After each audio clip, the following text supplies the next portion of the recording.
Hey, Facebook and all of our followers. I am super excited to be back this morning after what, 2 weeks? 3 weeks being The man gone, is an maybe, international something like superstar, folks. Yeah. So I as think we talk 4 about, weeks out of the last 6 weeks I've been gone. you have been, and that we talk about that a lot. Who are you hanging out with?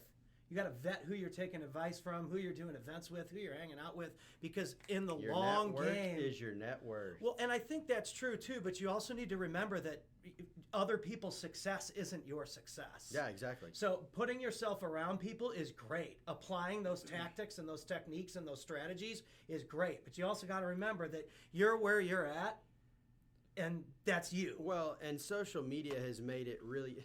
Look, it's never been easier to start a business, which is a good and a bad thing. Right. It's good in that it's never been easier to start a business. So why have you not started a business yet? And what are you not doing? Like, it's so easy to start a business today, and I can have a $100,000 business within a month. Like, right. I can easily start a $100,000 business. Like, you should be focused on having at least a top 1%, $435,000 a year business within your first year. Right. No ifs, ands, or buts. It's easy. However, that being said, because it is so easy to start a business, so many people are doing it. And so social media has made it so easy to make it look like you're doing whatever it is that you're doing that you're right. wanting to do, right? And so there's so many people that all they're focused on is just their social media, and they're not really focused on their business. And it's people that haven't really learned how to monetize whatever it is that they're doing. And so they're just trying to do stuff and then make it look like they're big players on social right. media. And I think that's so many people are doing that. Most of the influencers that I roll with that run businesses, like yourself, build the business first. Yeah. Talk about it on social media second. Yeah, absolutely. Build the business first, then promote it. Yeah. Then generate leads. Then put the message out into the marketplace. Yeah, you've got to become efficient. You got to have a business I've first. been at the events that, let's see, I've done 3 events each week, so 9 events in the last 3 weeks. And at each of those events, like I've got a formula. It's like an 8-step system to building a $10 million business. And one of the first 4 things that you've got to do is you've got to focus on what you're doing first and become really, really efficient at it before you start looking into either doing other things, starting other businesses, new lines, new services, new products, right. new investments, or trying to build a social media account. Like, you got to focus and get profitable and scale from there. Right. But you can't scale before you have maximized whatever it is that you're doing, because what you're doing is you're building a house on a sand foundation at that point. And so many people are doing that right now. So many people they get a little bit of success early on, and instead of building out their foundation with that success and then scaling, they have a little bit of success and they're like, well, I'm going to scale and I'm going to show the world what I'm doing, and they haven't built their foundation yet. That's not going to sustain, especially when we have a market correction. Not going to sustain whatsoever. Right. And so it's like the oil and gas industry. You're going to see so many of these little startup mom and pop shops that fall under to people like us that have a foundation built and have a business built. And we've got multiple sources of income now because we've built a foundation around our real estate investment company. Right. Well, we'll get back into it. We're going to give you our Cash Cast theme song featuring Pat Hilton and Vanilla Ice. And TIE LASATER, the theme on the podcast. Right. But, right? I still think the Vanilla Ice I thing mean, is your so face savage. looks good, but who's running the show and making the money here, Pat? Come on now. It's true. Let's get to the TIE LASATER intro.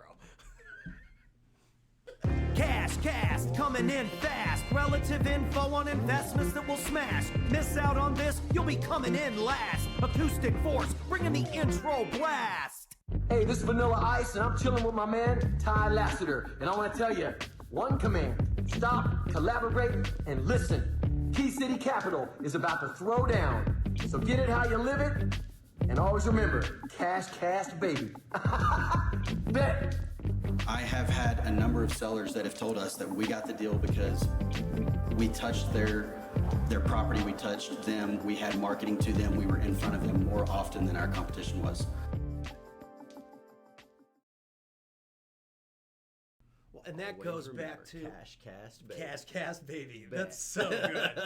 It's so good. My little 3-year-old walks around the house now saying, bet. That's so funny.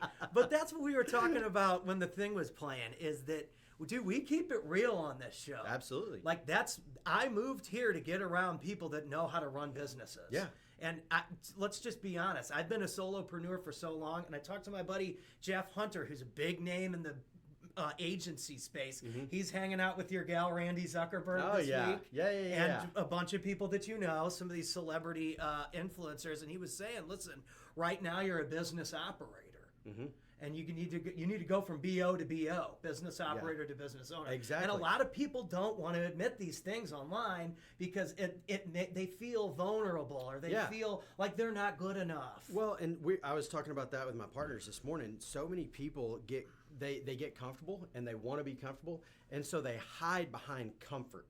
Right. They know what they can do, but oftentimes people and that's why solopreneurs struggle to become the entrepreneur and be able to have multiple businesses, because they get comfortable doing that transactional task that got them to where they're at. But an entrepreneur has the visionary mind, and so they're constantly coming up with new ideas. You can't train that. You can't train somebody to have that mindset. You can train anybody to do the transactional tasks. And so that's a quantifiable job. Like, I will pay $70,000 for you to do this transactional task, or these transactional tasks across these companies. What you can't do and can't train and can't quantify is the visualization. The ideas, and coming up with the ideas, and how quickly you come up with the ideas and then implement them into a system and a process. And so, so many solopreneurs get caught up, and they're like, well, this is what I've created, and so now I'm just going to do the transactional tasks to accomplish that, and it becomes a comfort blanket for them. Right. And to grow and to be successful and to scale your business, you have to get uncomfortable. So you have to be able to step outside of doing what it is that you're comfortable and you know how to do, leave that behind for somebody else to do, that you're confident in fulfilling that, and then come up with a new idea. And so that generating ideas is what's so difficult for entrepreneurs. But in order to grow, that's what you have to be able to do. Right. So we're way off task already. Let's get That's into it. okay. We're going to talk about sub-twos. He's talking about sub-twos this morning, Yeah. but I use this time because I need this time Yeah. to get my coaching time with someone who's speaking all over the country. Absolutely. I need that time. So I'm willing to put myself, my coolness at risk, or whatever, my ego at risk, or whatever, to get the information that I need. In business, Carlos Reyes and I were going back and forth talking about this yesterday, in that, that your ego, I can't it's coming Ego from Spanish. is not He your put your amigo. amigo in there, right? He's got his rhyming. But you've got to put your ego as a business owner on that shelf, and get rid of it. And don't get me wrong, I have high expectations of myself and my company. I have higher expectations of myself and our company than anybody else. And that's just part of my personality. But I am not going to have an ego in that, well, I'm the only one that can accomplish that. Right. I have put that aside, and I know that I can learn from other people. And your ego, not yours, but an ego is the fastest thing to destruction. Right. You can get to success quickly having that just go-getter mentality, but you'll get to success, and then your success is a magnification of your true personality. So if you have an egotistical personality, that success is gonna extrapolate that and make it even larger, and you're just gonna crumble. Right. And so you've got to shelve that ego and be ready to grow. Right. So anyway, I appreciate it, but I use this time to grow every single week. So you guys, subject twos, you don't want to get that advice from me. Let's get into it. So I'm going to go into, I've been getting a bunch of questions, and so actually a couple of the questions that I'm going to answer are related around what made me decide to do subject twos. And so with subject twos, we do 2, maybe 3 of those a month with the volume that we're doing. And so that's maybe roughly 5 to 10% of the volume that we're doing in totality, in total deals. But subject twos are great in that you can come in oftentimes with absolutely no money and no cost, now except for the marketing to get them. And so I'm going to get into the questions later. About one of the questions that I get is, I want to focus on sub twos because I know I can get into them with no money, so how do I target those? And so it's more difficult to target one solid lead, but I'll answer those later. The thing is with real estate in general, and especially sub twos and how you structure deals, it's not black and white. Every deal is not black and white. There is so many different ways that you can structure every deal. So oftentimes we'll get a sub 2, not that we were focusing on it to be a sub 2 in the beginning. Okay, so we come in with, okay, what are the problems that we're going to solve? And we know what those problems are, and then we create our marketing around that. So we're going to target those leads or those problems. Okay, and then as those problems come, what is the best way to solve that problem? And that's not just the best way for us to solve it, that's also what is the best scenario for the potential seller. And oftentimes you're going to have a seller, and you're competing now with the Open Doors and We Buy Ugly Houses, the franchises and things like that, large franchises, and you're competing with them. But the thing that a real estate office can have and a real estate company can have that will differentiate you from those large nationwide franchises is that you can come in and offer more solutions to the problem. Instead of just going in every time and like New Western is making cash offers, low cash offers, right? Well, they may offer a little bit higher because they're willing to use their large client database of buyers, if you will, who are okay with buying properties at less of an equity position. As a full-time real estate investor, your focus needs to be, one of the things is on equity position and how much you're making on each deal and the lifetime value of that as well. Not just today's value, the cash value, but the lifetime value of that as well. And that can really be built in when you get creative with your financing, right? And when you start doing some of these creative financing techniques and strategies. And so when you come in and you have somebody who, yeah, we're going to make a low cash offer on every deal that we come across, right? Don't get me wrong. We always make a cash offer, but that cash offer may not be the best solution for the seller. And so then you've got to go through a laundry list of other solutions. And one of those solutions is sub 2.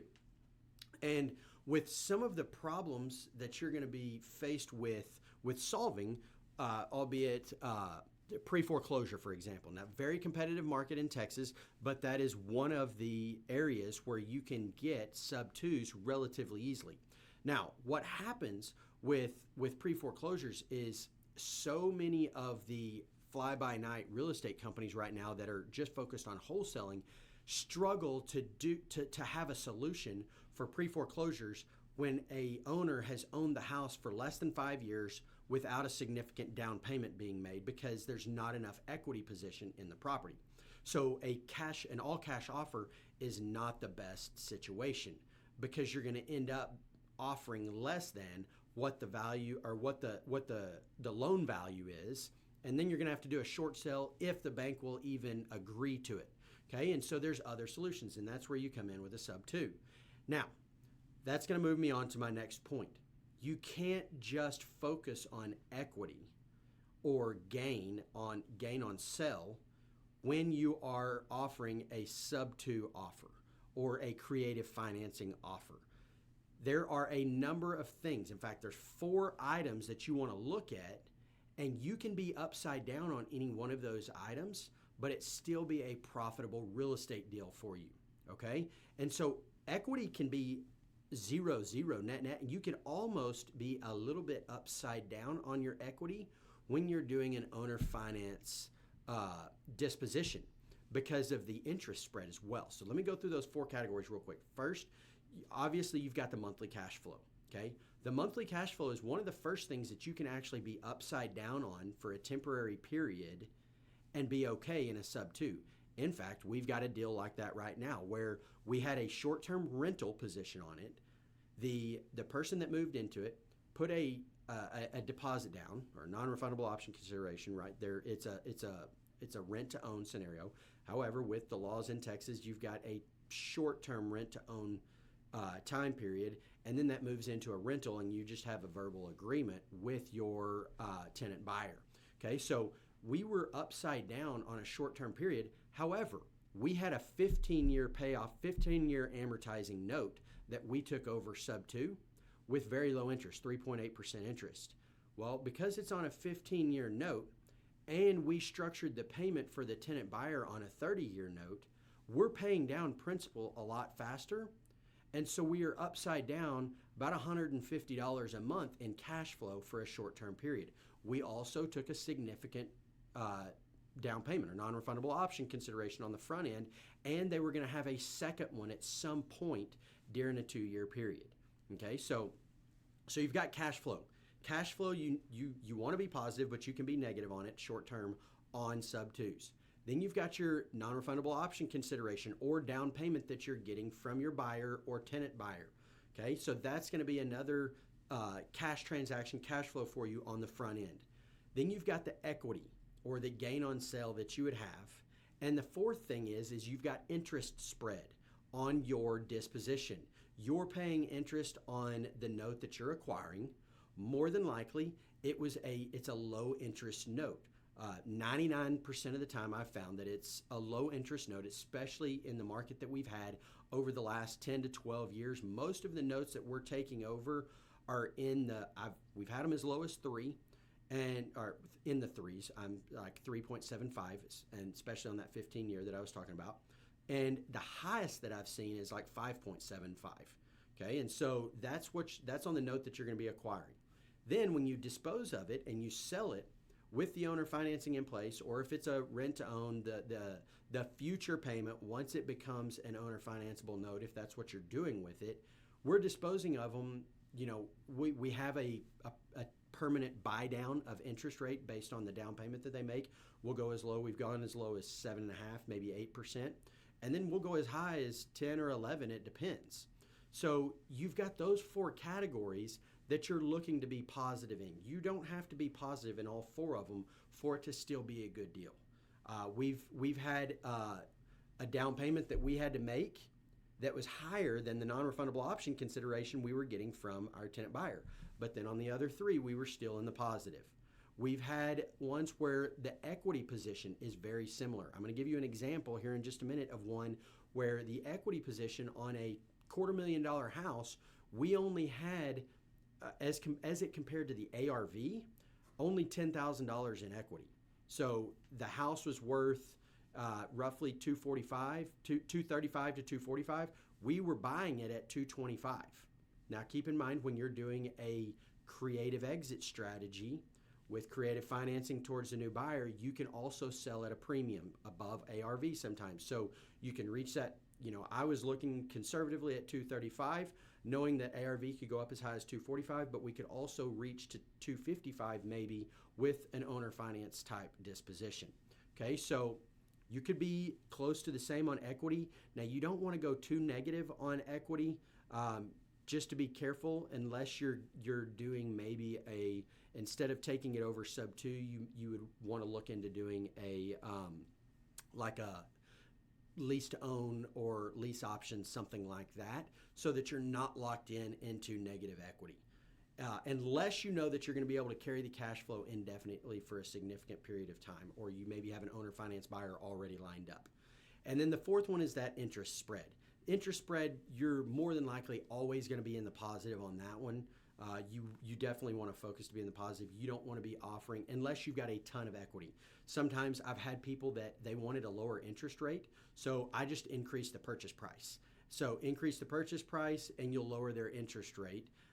And then, so we ended up having very close to a prime interest rate for somebody, but we increased the purchase price like 20% above the current ARV, knowing that we would have appreciation in the area. And it doesn't matter when you're doing an owner finance disposition and you're holding that note without the plans to sell it, especially in the near future with appreciation, then you're not getting an appraisal done. You are the appraiser, and the buyer, whatever the buyer is okay buying it at, determines the true market value. And so if the buyer is willing to increase the purchase price in order to decrease the interest rate, great, so be it. We can do that.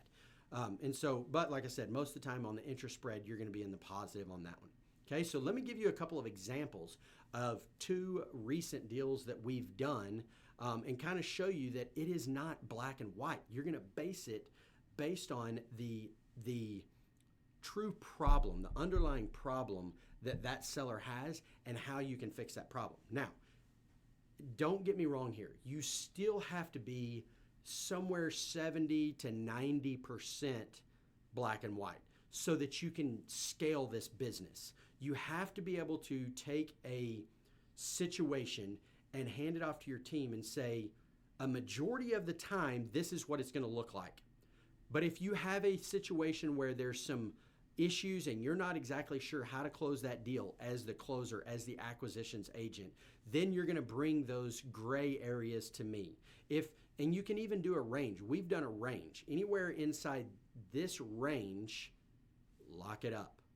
If it falls outside of this range, bring it to our COO Malia first. If you still need some guidance on that, then bring it to one of the 4 partners and we'll work through it. But keep in mind, this is not black and white. It is how you can solve the problem the best. Now, like I said, there's a guidance to that, and you can work your way through it, and 90% of the problems you can solve with a documentable process. Some of them are going to fall outside of that. So here's 2 examples of that we've done in the last 2 months that were recent that popped out to me. So for example, on one, I'm going to give you an example of this first one where the equity position was not that big of a difference, okay? So this is a property that the seller owed $220,000 on the property. The house is worth $235,000 to $245,000, okay? So right there's about $15,000 in equity in it. However, the seller needed $5,000 in order to relocate and move and everything like that. So we were figuring out how we could do that. So in essence, what we ended up doing, we paid $5,000 as a down payment. Basically, it was a $225 purchase price. It was sub 2 of the $220 plus a $5,000 cash price to the seller, which they got as basically a down payment, right?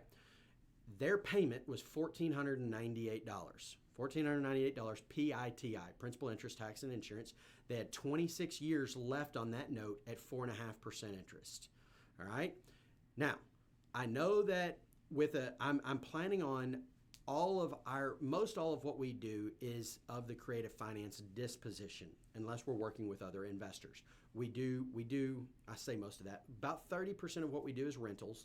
The other 60 to 70%, depending, is either rent to own, owner finance, or some sort of creative financing exit strategy. All right. So I knew that we would be able to sell it at the higher end of the ARV and maybe a little higher, $245,000 to $255,000. Okay, so I had a list of buyers already that I knew were looking.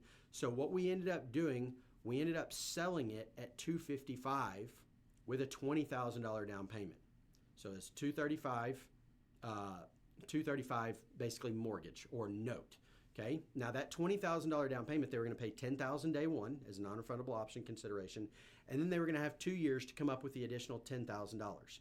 We were going to set the payment based on as if they paid the full $20,000 down payment.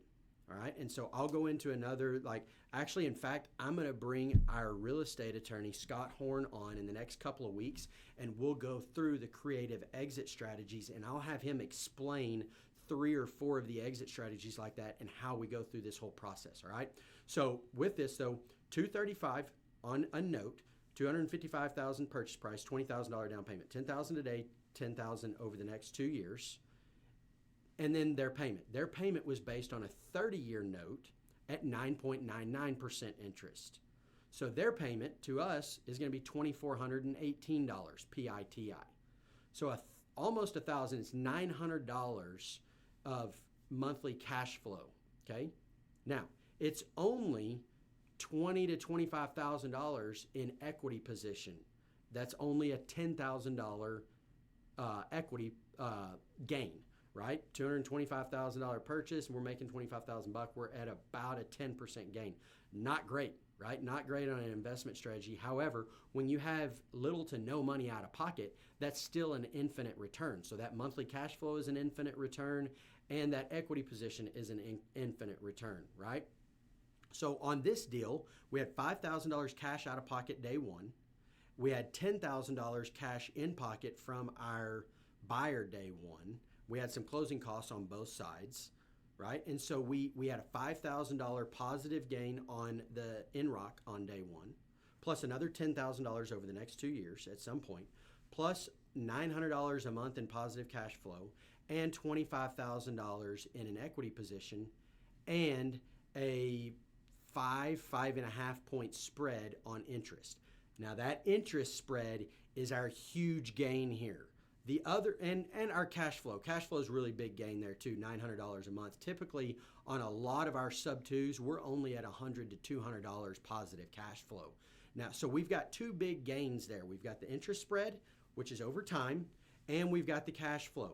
The difference in our down payments is not very big because we had to come out of pocket a little bit, and then we had a little bit of a gain in the difference on our cash inflow. And the equity position is not a big deal, right? So you want to take into, on lease options or sub twos, you want to take into account all four categories, okay? Unlike on a cash offer when you only have a couple of strategies that you can exit with at that point, right? So the other example is one where we had a massive equity spread and we really had positives all the way across, but I'm going to show you how creative we got with this one once we really found out what the problems were and what was really going on, okay? So we had a guy who he owed $2,500 in back taxes. He owed $45,000 on the house. So we know that we're going to have to come to the table with $2,500 day one to bring the taxes current, okay? Also, we know that the house was in pretty good condition, especially for an owner finance type exit strategy in the market that we were in with this one. So we knew that it was worth somewhere between $80,000 and $90,000 as is on an owner finance exit strategy. The guy's payment on his $45,000 subject to note that was outstanding was $600, 600 and some change, PITI.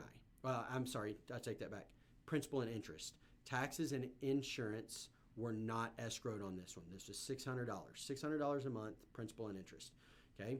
So with that also, I found out he had a new girlfriend. They were relocating. They were going to live together, but they were moving out of the country.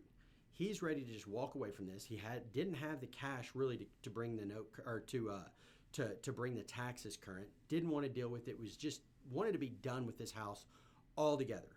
Okay?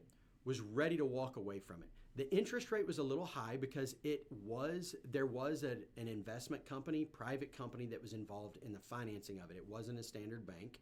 So his interest rate was 6.5 or a little bit more. So that's why his payment was so high based on the principal balance due.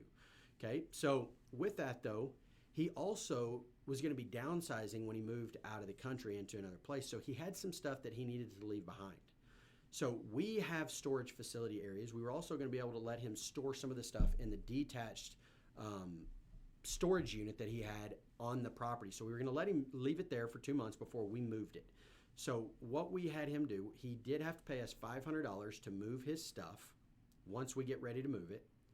And then he's paying us $200 a month on his original note in order for us to allow him to just walk away from it and us store his stuff somewhere. Now, of that, our cost is about $25 a month on storing his stuff. So his payment's $600. He's paying us $200. So now the net payment is $400 plus our $25 cost to store his stuff. So $425. $425 is our out-of-pocket, okay? $425 is our out-of-pocket as we take that on sub 2. We've sold the house at $90,000 and an $850 a month payment. So we're positively cash flowing $425 there. So you can see how creative it gets. It really depends on what the issue with the seller is and what they're trying to do. If you're just coming in and offering low cash offers on every deal that you make and not creating a relationship with that seller and finding out what the true problem is, you're missing out on opportunities. Yeah, you're going to get some deals, and you can get deals on the MLS that way by just making 50 cents on the dollar offers out there, and eventually you're going to get some deals. And you're going to get some deals the same way using marketing, just offering low cash offers. But when you go in and you truly find out what that motivated seller's problems are, and you come at this as I'm here to solve problems instead of just making low cash offers, the opportunities start opening themselves up. And you're going to find yourself being able to get more deals and close on more deals because of your ability to focus on the problem and solve the problem instead of just a closed track mind focus on one thing only. All right. So that kind of brings me to the end of the training session of this and the value out of it. So Pat, come on back in here with questions. I can already tell you were sitting there like looking at stuff and coming up with questions already. You're blowing my brain every time with the value. I know, right? Like this alone, this is pretty good stuff. I got stuff. this in one of the classes that I paid almost $12,000 for. Well, and the I majority think, of this. Well, now right. we went into a little bit more depth, but in the class. But still, this is $10,000 to $12,000 worth of value that I'm just offering for free. Yeah, on the and internet. that's why we do this, is so that we can learn. I mean, boy, it's a lot of information to intake. I also thought it was still kind of chuckling about how you roasted me for the theme song. I know, right? The theme song. I'm allowing you on this podcast. I know. It's my following. I'm gonna get kicked You're gonna off. get that for a while. Right. I like it. I can take that one. Now, Vanilla Ice, I know when to kiss butt. Right. Like, he's got a larger following than I Right. do. So Rob's I'm going to bring off the his hook. name in. He's off the hook. Rob's off the This hook. He's my co-promo video I here. love that. That's a beautiful thing. Pat, we're working on You it. better get in line, bro. You better get in line. So I think that this is good because, like you said, wholesaling's a big term out there. Yeah. And I think that, like you've discussed here, it's kind of a way for people to make money quickly, correct? Is what I'm understanding? With no money down. On wholesaling? Absolutely. Yeah. And that's one of the questions that one I'll of the kind of get things into that here. It's people very promote. transactional. Right. Very transactional. Like, you've got to go out. Everybody's coming in. This is funny. About 3 months ago, one of my prized pieces of art. I mean, it's a very expensive piece of artwork that one of my good friends from high school has done the art for the Olympics. He's done the art for like the Marlins. Oh, really? He was a professional baseball player for a short period, and now he does artwork. And so one of my prizes, he does a lot of lions, and it's based on kind of biblical principles there and stuff. And so one of my favorite things that I have, I mean, I can buy a lot of things now, and so really it's like not items that just somebody could buy or you could buy that I like. You want something that means something. Eclectic things like that. Right. And so that has meaning to me. And it's a lion that has half of his face is scarred and the other half is unblemished. And, any lion that you see that has no scars, he's lived a sheltered life and hasn't had to fend for himself or do anything. So any lion, the pride of the lion, the pride lion of any pride is a scarred lion, but he's big and massive, right? And so it's how you make it through. It's how you make it through those mountains in front of you and conquer them, so that you can allow your reconfirmation of your face and stuff. And so, anyways, I made a lion post about being a lion and doing whatever it takes a couple of months ago, and then I started noticing Eric Thomas made a post about it. Now all these people are posting about it. Well, yeah. Now. And so, but wholesaling, I say that in that wholesaling is very similar. Every single day, you have to be a lion and go out and kill something and bring it back in, because the day that you don't is going to be the next day you have nothing to eat from, right? And so that's the best way that I can explain wholesaling. It's much like being a realtor, but you're not getting paid a set fee. You can make the amount that you make from any one deal is endless based on what the market perceives as the value of that property. Right. So your negotiation and your skills, volume is and volume. Well, that's what I'm saying. It's transactional. Right.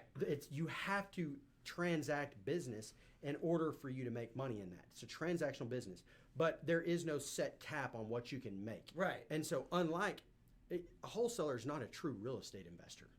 You're a transaction coordinator. Okay, you go out and you negotiate a deal on a property, and then you sell that property to a real estate investor. Right. And you make a fee in the middle. Right. The gain on that transaction. And right? so the reason why I brought that up is because this isn't like that. This is not like that at all. I've noticed a lot of the deals that you guys have built your foundation around are owner finance. We built our foundation first right. before we started doing anything wholesale related at all. Right. And so I don't want to go into that too much yet, because I'm actually answering 2 questions around that here in a minute. You see what I'm asking though. Exactly. Is that so we talk a lot about passive income and cash flowing assets. That's building that foundation. And that's where I was kind of drawing the line between the two. And so you have to, it's short-term sacrifice for a long-term gain. Okay? And that's business. You can you can gain today, but you're going to have to do the exact same thing that you did today, tomorrow, and indefinitely, or that gain goes away. Right. If you're doing a transactional business, anything transactional. Now, don't get me wrong. We do a lot of our businesses are transactional now, but we built a foundation around building legacy first.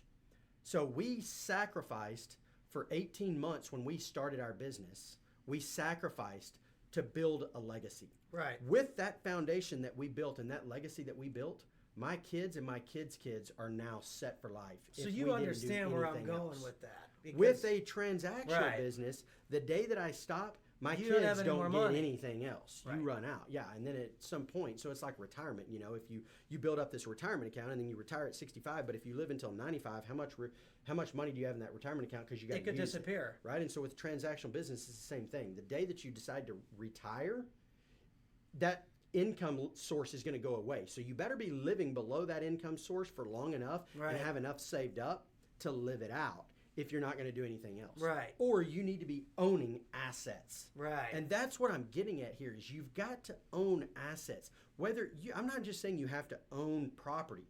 I own property, I own businesses, and I own businesses that I'm not even a part of. Right. You know, I own assets. And that's where, you know, Robert Kiyosaki and these big, you know, one of the things, and I have this in our quarterly report that we sent out this month to our investors. And one of the things, you know, during this quarter, I spoke at the National Achievers Conference in Atlanta with Tony Robbins, with Dean Graziosi, with Grant Cardone, with Russell Brunson, with JT Fox. And all of these people, you see them on stage, and that's where they make a lot of their money from. But that's where they make their transactional money. The day they stop doing that, they're going to stop earning money with that business. But they have legacy businesses as well. They own assets. They own other businesses. They own other companies. Gary Vee has his wine company that he doesn't even do anything with anymore, but he still makes money from that company because it's ran by his team. Mm-hmm. So they own assets and they own properties. And that's what so many people now just don't understand. There's so many people that, I'm going to start this wholesaling business. I'm going to get into properties. I'm going to make a bunch of money. But then as soon as I make that money, I'm going to go out and I'm going to buy my Rolexes and my Rolls Royces and my Lamborghinis and stuff like that. Now, don't get me wrong. I like nice things. I have nice jewelry. Just bought a phenomenal, nice new house. Right. My team and I we live very lavishly.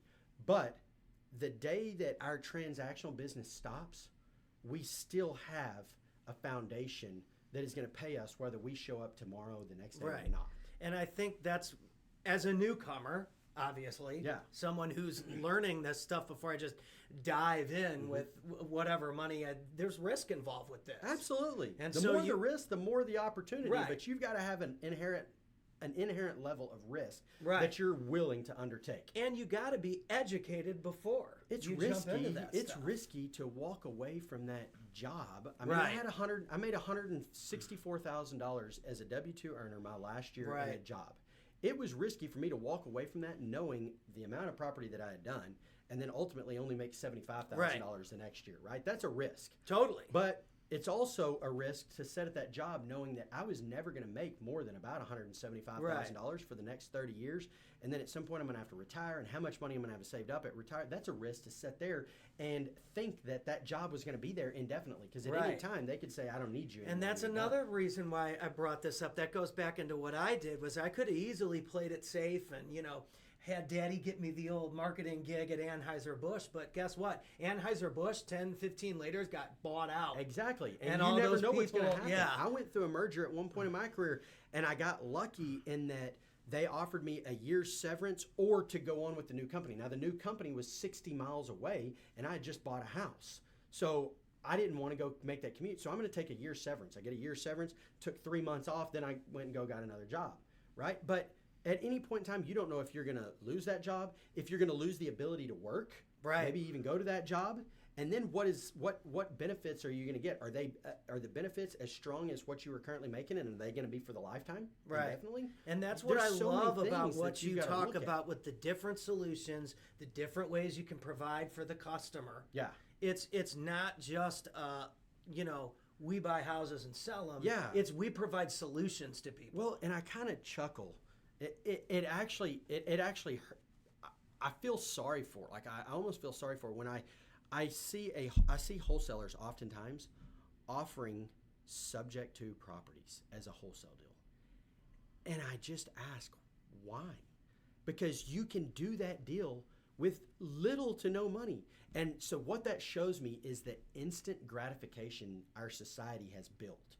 They are so driven by that instant gratification of making money today that they're willing to give up 30 years or more. And that's of this income, question cash that's flow, constantly and in the equity. back of my head. It's like, why would you do that? Like Right. you are saying that today, this subject to property that I could virtually buy for free Right. is worth more for me to get the $10,000 or $20,000 wholesale fee Right. than to take it on. And yeah, that I'm not going to get $20,000 in cash flow for maybe 2 years, but I'm going to have $100,000 in equity or interest gain over the next X amount of And years. the more I'm around it and the more I hear it, I would rather have 5 or 10 of those deals than anything else, really. Than for you to give me $10,000 or a deal that I would make $10,000 on tomorrow. Well, yeah, because Absolutely. then I need freaking 50 more of those. Exactly, because you're going to have to go do it again and again, Right. and again and again. I would rather find the right ones and Mm-hmm. cash flow those. And now don't get me wrong. What we ended up doing the very first month that we really, after we got coaching, we got a coach, Right. went through Rich Dad and everything, and had JT as our business coach. Rich Dad The Hall very- of Famers, by the way. Rich Yes, Dad Hall the of very Famers. first month that we went through that and really realized we had 5 properties at the time when we did that. All of them were in disarray. We really were not going to make money with them if we were just continuing to do it the way we had been doing it as a fix and flip. Figured out how to exit those and come up with a creative exit strategy.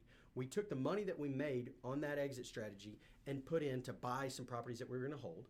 And over that next 30 days, we started our marketing. The first 14 of the first 14 deals that we did, we wholesaled those first 14 deals in that month, and we took the capital from that, injected it back into more marketing and a kind of down payment on a multifamily and a second multifamily very quickly thereafter. And we put some into reserves so that we could live for the next few months, knowing that from now on, for the next year to year and a half, everything that we buy, we are going to build and hold Right. and build legacy for ourselves. And we did that, and we sacrificed doing that. Now, with the volume that we're doing like week before last, we did 8 deals. Last week, we only did 4, but we're doing 20 to 35 deals a month, give or take. And it's really been, I think the lowest we've done in the last 6 months was like 24 deals in a month. So it's really 24 to about 35. And with that, we don't need to keep all of those now, obviously. Right. And we've got a bunch of partners, and of all of our investors and partners, some of those want to own active real estate as well. And we've created the products around our real estate business to allow us to offer turnkey solutions to those investors. And so we don't just then wholesale it off and we're done. We wholesale it, but then we manage that portfolio for that investor. And so we've got continued cash flow from those deals as well. Yeah. And so with that, we keep 2 to 8 of the properties every month ourselves, and the rest of them we offer them to those partners, and we work with our partners on those deals like that.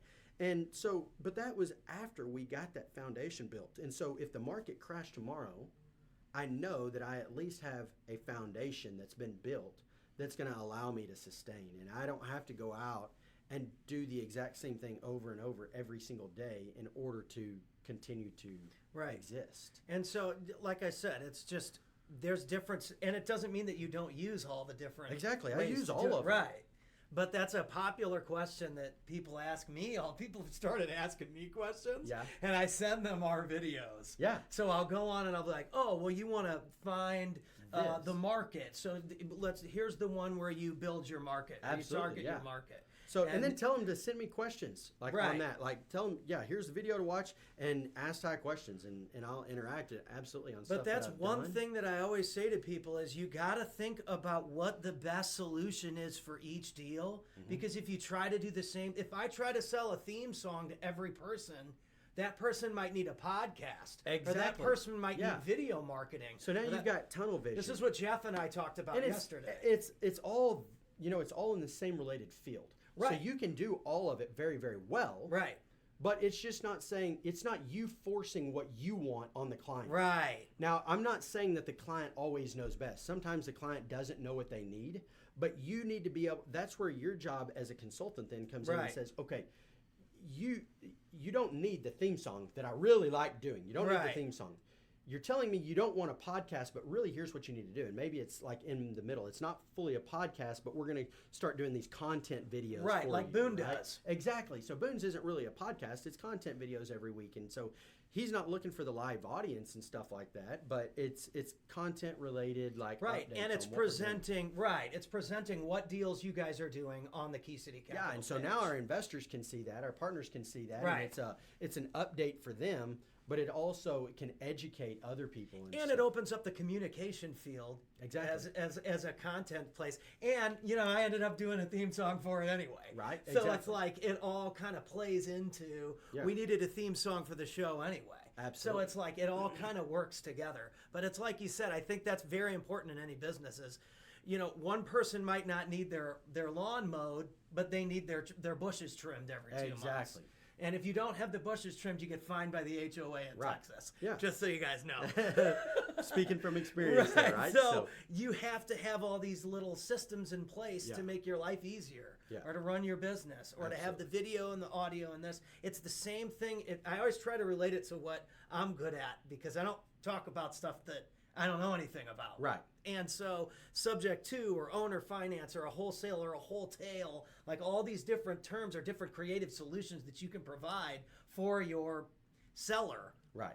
Absolutely. At the end of the day. So, well, I want to answer the next two questions. But I wanted to jump that into the subject to thing because a lot of people don't talk about this option. They don't. And so before we get way too long on this one of the questions was, I get all the time, I hear people say this all the time, and it was actually somebody sent this question is, I want to focus on subject to deals, so what leads do I need to target? And that's kind of what made me go into is I need to do a full segment on subject to. What you've got to look at, again, is like what I talked about early on, is you can't target just one specific lead and say this is the only kind of deal I'm going to do. That's what we did. That's what I did for 6 years in real estate. I said, I'm going to buy real estate properties, and the only thing that I'm going to do with it is a fix and flip. Okay, so now I'm pigeonholing myself into putting all of my eggs into one basket. So with that situation, what happens is, well, if the market crashes, and I've got those 5 fix and flips that I was doing at one time, I'm stuck with my pants around my ankles because the only thing that I was planning on doing with that was a fix and flip sell. And now all of a sudden the market's crashed, and so I can't sell it because nobody's buying properties. What do I do now? So same thing with sub 2. If all you're focusing on is saying, I'm only going to buy properties sub 2, you're doing the exact same thing that a lot of wholesalers are doing, and they say, I'm only going to offer low cash offers. Okay, so now you're taking what you want to do and portraying that on the potential lead. So now you're not creating a relationship with that lead. You're not creating rapport with that lead, and you're not solving a problem necessarily for that lead. And so you're going to waste 9 out of 10 of your leads because you're not willing to open up and offer more solutions. If you want to be a real estate investor, be a real estate investor. Don't say, I'm going to be a subject to investor. I'm going to be a wholesaler only. I'm not saying that you need to be doing everything. I'm not saying that you need to own strip centers and apartment complexes and storage facilities and mobile home parks and single family houses. I'm saying you need to focus on a niche and cast your net wide like I talk about. Focus on maybe if it's small apartment complexes and single family houses like what we do. Great. Now don't just say I'm only going to do sub 2s with those, because now you're going to get a bunch of opportunities and you're going to automatically eliminate those opportunities because you want to force your strategy on that problem when your strategy is not the best solution for that problem. So you need to focus on the leads that are in the niche that you want to focus on. Generate the leads and then figure out what acquisition and disposition strategy you're going to start on, which leads me into my second question that I'm going to answer. I have no money to start with. How long should I, once I get into it, I want to start with wholesaling. How long should I wholesale before I start trying to own and buy properties? Again, you're trying to cast your short-term tunnel vision on every problem in the market. You can do that, but you can't scale that ultimately because you're eliminating so many opportunities again. And so now that goes back into the questions that you were asking about, right? So same thing with me. Well, I want to only do fix and flips. Okay, again, I'm narrowing down my options there. Now I'm missing out on selling a property at a premium to an owner finance buyer when a bank will refinance me out at 80 to 90% of what I would have sold it at on the marketplace as a fix and flip, because I can do a cash out refi at 75 to 80% of ARV. Well, if I'm going to sell it on the market at a fix and flip and I want to dispose of it quickly, I'm not going to sell it at 100% of ARV. I'm going to probably sell it at about 95% of ARV. So when we were doing fix and flips, we were calculating, here's ARV, so here's probably what I'm going to sell it at a 5% discount. Well, now I know a bank will come in and lend me 75 to 80%, which means that's 80 to 90% of what I was going to sell it at. So I can get most of that money back out, but then I can make a bigger return if I offer an owner finance exit strategy. Right. Now, again, an owner finance exit strategy may not be the best on this property because I've got somebody that's going to offer me 99% of the ARV, and I'm going to get that today, and I'm going to be able to move on and roll that capital into another deal. You've got to stop focusing on everything and saying, this is how I'm going to solve a problem before I've even seen what the problem is. Your job as a real estate investor is to market and find problems. Find the problems, generate the leads. That's the biggest issue that so many real estate investors have, is they don't know how to generate the leads. And that's with every business. That's with, if you've got a coaching and consulting firm, you're offering products, services, investments. If you'll look and see, every time Richard Branson, Elon Musk, Steve Jobs, when he was with us and running Apple, when they would launch new products, when Apple went from the Mac to offering an iPad and a MacBook, they did that from a stage. And they promoted that from a stage, and they went all across the world promoting their product from a stage and doing advertising for it, right? And so now they're generating leads as quickly as possible, okay? And so same thing with property. You've got to generate the leads. What is the problem that you're going to solve, okay? So if it's distressed properties, people that have owned their property for 10 plus years, high equity, non-owner occupied, out-of-state owners, with maybe an eviction or a water shutoff or whatever the case, whatever your lead source is, you can't take that lead source and say, I'm going to solve every one of their problems with this one strategy. Right. And then take every one of those problems and say, the only way that I'm going to do it is I'm going to exit it with this one strategy, because now you're narrowing your output availability.